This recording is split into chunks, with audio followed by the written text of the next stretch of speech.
Hello दोस्तों, welcome back Nandini mom's blog. तो दोस्तों, आज का ये मेरा जो न्यूज़ है वो समस्तीपुर का लेकर है, क्योंकि हमारे जो वरिष्ठ पत्रकार है बिहार के, उन्होंने आज ट्वीट किया है कि जो समस्तीपुर में है काउंसलिंग से लेके काउंसलिंग का लेके वहाँ पे बहुत ही ओल झोल है। तो उसमें उन्होंने क्या ट्वीट किया है, मेरे पास ये मैसेज है, अभी दिख नहीं रहा होगा आपको। मैं पढ़ के सुना देती हूँ आपको। यहाँ पे लिखा हुआ है, समस्तीपुर में टीआरई 3 की काउंसलिंग में भारी परेशानी। यहाँ पे परेशानियां हो रही है। यहाँ पे जिन भी अभ्यर्थियों का काउंसलिंग हो रहा है उनको काफी मात्रा में परेशानियों का सामना करना पड़ रहा है। टीजीटी के अभ्यर्थियों को किया जा रहा डाउटफुल। टीजीटी यानी 9-10 के जो भी शिक्षक है उनको डाउटफुल किया जा रहा है। अब क्यों किया जा रहा है ये भी देखिए। सर्टिफिकेट अपलोड होने के बाद भी किया जा रहा डाउटफुल। देखिए, आयोग ने जब फॉर्म भरवाया था तो वहाँ पे सर्टिफिकेट और मार्कशीट दोनों को मेंशन किया गया था। तो जिनके पास सर्टिफिकेट था और जिनके पास मार्कशीट था, उन दोनों ऐसे अभ्यर्थियों ने जिनके पास जो था वो अपलोड किया है। तो कहीं कहीं पे परेशानी ये आ रही है कि मार्कशीट अपलोड कर दिए हैं, सर्टिफिकेट नहीं। तो कोई कह रहा है कि सर्टिफिकेट अपलोड कर दिया है, मार्कशीट नहीं। तो यहाँ पे जिन अभ्यर्थियों ने सर्टिफिकेट अपना डाला हुआ है, अपलोड किया हुआ है, उनको सीधे सीधे डाउटफुल में रख दिया जा रहा है। कर्मी कर्मी मांग रहे हैं बीपीएससी से वाटर मार्क लगे मार्कशीट। अब देखिए, वहाँ पे जो भी काउंसलिंग कर रहे हैं उनका कहना यही है कि आप लोग अपना वाटर मार्क वाला ही सर्टिफिकेट लेके आइए, मार्कशीट ही लेके आइए। तो बताइए, जो अभ्यर्थी सर्टिफिकेट डाउनलोड अपलोड किए हैं वो वाटर मार्क में मार्कशीट का कैसे ला सकते हैं? वाटर मार्क वाला भी तो सर्टिफिकेट वाले पे ही ना आएगा। तो इसको लेके ज़्यादा परेशानी किया जा रहा है। ग्रेजुएशन के मार्कशीट की मांग की जा रही है। अधिकारियों से शिकायत के बाद भी नहीं हो रही सुनवाई। अब देखिए, यहाँ पे थी आप लोग का शुरू से यही क्वेश्चन था कि मैम मैंने सर्टिफिकेट डाउनलोड किया है तो क्या मुझे कोई डीपी में दिक्कत होगी? देखिए, यहाँ पे समस्तीपुर में दिक्कतें हो रही हैं। दिक्कतें हो रही हैं। और जो जो अभ्यर्थी टीजीटी टीजीटी के हैं उन्होंने बीएड तो किया ही होगा। तो बीएड के साथ साथ उनको अपना ग्रेजुएशन का भी मार्कशीट अपलोड करना था।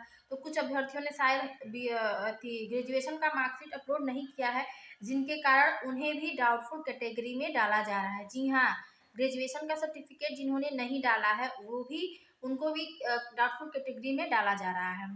तो सैकड़ों अभ्यर्थियों का भविष्य दांव पर।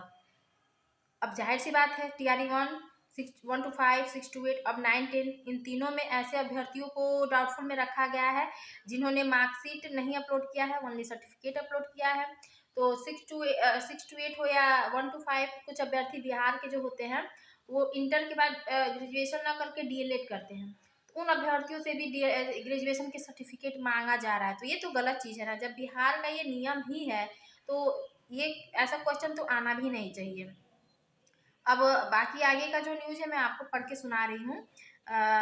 विज्ञापन के नियम के मुताबिक अभ्यर्थियों ने सर्टिफिकेट किया था डाउनलोड। तो देखिए, यहाँ पे मैंने आपको शुरू में बताया था, ये न्यूज़ 18 के जो पत्रकार है रजनीश सर, उनके द्वारा ट्वीट किया हुआ है कि विज्ञापन के नियम के मुताबिक ही अभ्यर्थियों ने अपने सर्टिफिकेट अपलोड किए हैं। तो वहाँ पे सर्टिफिकेट मांगा गया था, आप लिख करके मार्कशीट भी था।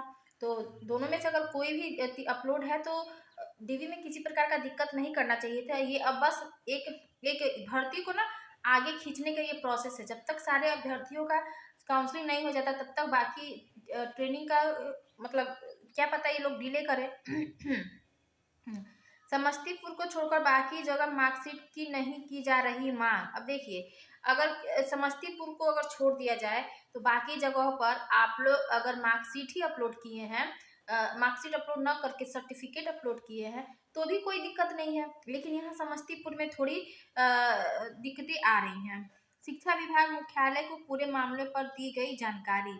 तो ये जो न्यूज़ 18 के पत्रकार है रजनीश सर, उन्होंने शिक्षा विभाग को इस मार्फत न्यूज़ दे दिया है कि ऐसे जो भी कैंडिडेट है जिनका सर्टिफिकेट अपलोड हुआ है, मार्कशीट नहीं, कृपया करके उनको डीवी से वंचित न रखा जाए, क्योंकि ये उनके भविष्य के साथ खिलवाड़ हो सकता है ना। इतनी मेहनत के बाद अगर किसी ने सिलेक्शन पाया है तो छोटी छोटी चीज़ों की वजह से उनके भविष्य को लेके क्यों अंधकार में डालना।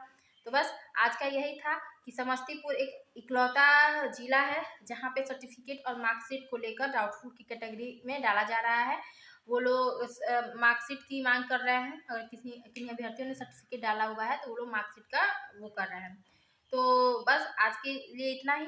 बाकी पटना में मेरी फ्रेंड का कल था तो उसका भी डीवी अच्छे से हो गया, और 6 to 8 के लिए उसका था कल। आज 9-10 का स्टार्ट है, तो आज मेरी मैम गई हैं केमिस्ट्री से अपना डीवी कराने। तो वो उनकी डीवी कैसे हुई कैसे नहीं हुई इसके बारे में कल मैं उनसे पूछूंगी पूरा डिटेल्स। तो जैसा जैसे वो बताएंगे वैसा मैं आप लोग को फिर नेक्स्ट वीडियो में बताऊंगी कि हाँ 6-9-10 का डीवी ऐसे हुआ। 9-10 की डीवी के जैसे ही 11-12 की भी डीवी होगी। तो उसके बारे में बहुत ज़्यादा आप लोग को सोचना नहीं है। बस मार्कशीट और सर्टिफिकेट में को लेके समस्तीपुर में ही दिक्कतें हो रही हैं। बाकी जो केएम की समस्या है वो भी सुलझा ली गई है एफिडेविट की वजह से। तो आप लोग अच्छे से जाइए। Best of luck. जिनका डीवी हो गया है उनको शुभकामनाएं, और जिनकी डीवी में डाउटफुल डाला गया है उनको 5 तारीख के बाद पूरा बुलाया जाएगा, फिर उनकी डीवी होगी। तब तक आप लोग अपने सारे सारे जो भी इरर वाले डॉक्यूमेंट है उसको सही करवा लीजिए, और उसके लिए एफिडेविट बनवा लीजिए, ताकि आप लोग को दोबारा डीवी में किसी भी प्रकार की कोई दिक्कत ना हो। तो जिनको डाउटफुल में रखा गया है उनको टेंशन लेने वाली कोई बात नहीं है, उनकी भी डीवी 5 तारीख के बाद होगी। और 5 तारीख के बाद डीवी उनकी हो जाएगी। अगर सबकी डीवी अच्छे से हो गई तो मान के चलिए आप लोग की 20 तारीख के बाद से आप लोग की ट्रेनिंग का डेट कभी भी आ जाएगा। 20 तारीख के बाद मैं आपको बार बार कह रही हूँ कि 20 तारीख के बाद, 20 तारीख से पहले ट्रेनिंग का कोई सवाल ही पैदा नहीं होता। क्योंकि जिन भी अभ्यर्थियों को डाउटफुल कैटेगरी में डाला गया है उनका भी पहले डीवी कंप्लीट कराई जाएगी, उसके बाद ही आप लोग को ट्रेनिंग पे भेजी जाएगी। क्योंकि हम लोग को ट्रेनिंग पे नहीं भेजी जाएगी क्योंकि हम ऑलरेडी कार्यरत है। तो आज की वीडियो में बस इतना ही। बाय।